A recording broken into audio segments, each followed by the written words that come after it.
শুভ জন্মাষ্টমীর শুভেচ্ছা সবাইকে। আজকে জন্মাষ্টমী উপলক্ষে আমি একটু পোলাও বানাচ্ছি, তো তোমাদের সেই রেসিপিটাই তোমাদের সাথে শেয়ার করছি।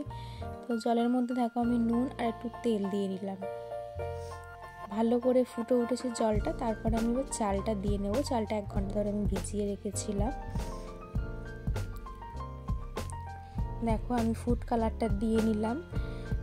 এই কালারটা কিন্তু খেলে কোনো ক্ষতি নেই, তো সবাই দিতে পারো, অসুবিধা নেই। আর অনেকে যদি মনে করো হলুদ দেবে তো সেটাও দিতে পারো, কোনো অসুবিধা নেই। তো আমি চুবড়ির মধ্যে ভাতগুলো ছেঁকে নিয়েছি। এবার আমি কড়ার মধ্যে ঘি দিয়ে নেব। এবার গোটা গরম মশলা দিয়ে নিলাম আর কাজু কিশমিশ দিয়ে নিলাম। একটু ভালো করে ভেজে নেব। তোমরা এইভাবে করে দেখো, খুবই ভালো লাগবে খেতে, খুবই টেস্টফুল হয়েছিল। তো ভাতগুলো আমি দিয়ে নিলাম, তারপরে চিনি দিয়ে নিলাম একটু।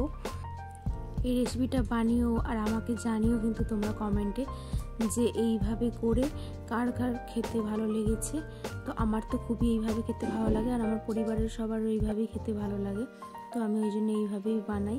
দেখো কতটা সুন্দর দেখতে হয়েছে, আর ঝুরঝুরে হয়েছে, একদম ঝুরঝুরে। তো সবাই কমেন্ট করো কিন্তু। টাটা।